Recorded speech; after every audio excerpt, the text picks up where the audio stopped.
Dunbeholden unit. Damien Hyatt, of course, is between the sticks. And in front of him, Ricardo Thomas. Devontae Hodges is in the back line, the schoolboy for Dunbeholden. Beside him, Zakia Wilkes and O'Dane Samuels in the middle of the park.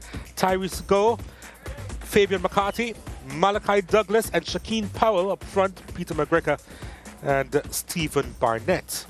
Yeah, it's a changed lineup. When you look at it, there's no Christian in it. We haven't seen James nor Dean Andre Thomas. But yeah, certainly with the likes of Peter McGregor hoping to come, Malachi Douglas, the youngster in there. Go, lovely player. So I expect that Barnett, he's a hard worker and on his day can really torment any defense, and he's up against a very weak defense. Yeah, Faulkland, they don't have a lot of goals in their lineup, I can tell you that.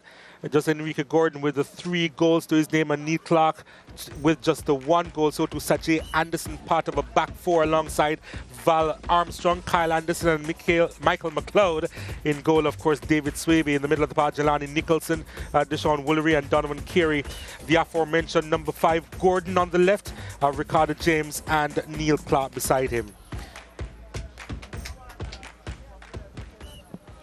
Well, they'll be playing the 4-2-3-1 system, and you talk about Gordon on the left. Well, today they've started him on the right. Let's see if that's where he comes out, Donald. But yeah, it's going to be really a difficult task for them. Worst defense in the league, conceding 26. David Swaby in goal will feel right at home because he spent a lot of time at Mount Pleasant. So let's see if he can keep the sheet. Let's take a look at the full-time highlights here.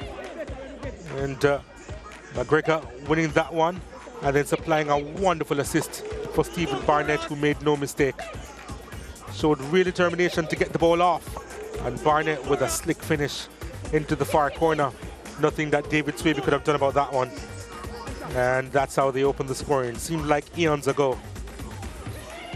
Then wonderful interplay. Samuels driving that one across, and it was an own goal by Michael McLeod at the back post.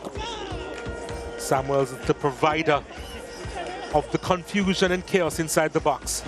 And McLeod, I reckon that he couldn't quite help himself.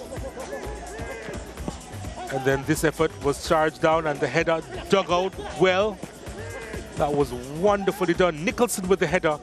And look at that save from Damien Hyatt. Going down low to dig that one out. And then Faulkland getting a goal back through Thomas, Rondell Thomas, his first this season. A powerful finish. Hyatt may be a little bit disappointed that he couldn't keep that one out, but it was powerfully driven, and Thomas was on the score sheet. A substitute made at halftime, 1 of 3, and then what a finish that was. He had a couple bites of the cherry and finally came up with the fruit with the second attempt. Did Stephen Barnett. Nicely done. And he continued to have a good time in the opposition box. Handball there by Brian Burkett, sliding across, trying to stop the cross, landed on the ball with his hand, and then the finish. A good one. Val Armstrong getting his first goal this season, and then another penalty was awarded. He was cut down inside the box. Shakeen Powell. Barnett looking for his hat-trick. He was denied by David Swaby, and he wouldn't get the hat-trick this afternoon. But then, good hustle by Stephen Williams, pulled it back, and then made it easy. Did Rohan Brown open his account this season with a good finish. And that was 4-2 to Dunbeholden, and it was beyond doubt at that stage. That's all she wrote for this game. Dunbeholden relatively comfortable in the end. As we take a look at the full-time statistics, Dunbeholden with 13 shots, 7 on target, Faulkland with 11, 3 on target. 12 fouls committed by Dunbeholden, 3 more than Faulkland, who had 3 yellow cards flashed in their faces, 1 more than Dunbeholden, who had 3 corner kicks, the same as Faulkland. Dunbeholden with the majority of the possession at 57%.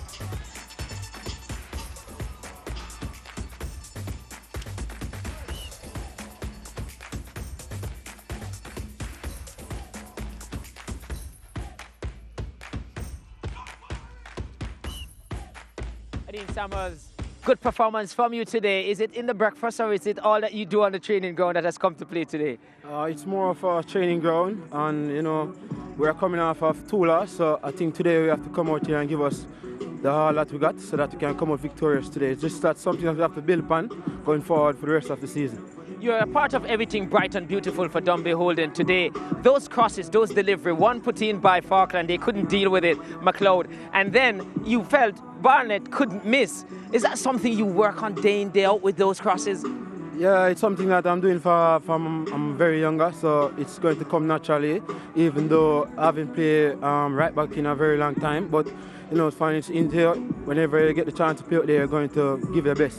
You seem to have started the game on the left side and then went over to the right. Was that the coach's switch, or was it that you should have started on that right side? You know, actually I started on the right, just that I get caught on the left, so I had to cover there for a while, then I came back across to the right. Because I was about to say that, you know, with those right feet, there was no reason to put you on the left. But good game, good performance from you. Okay, thank you. All the best. So there you had it, or you have it there in Samuels. Was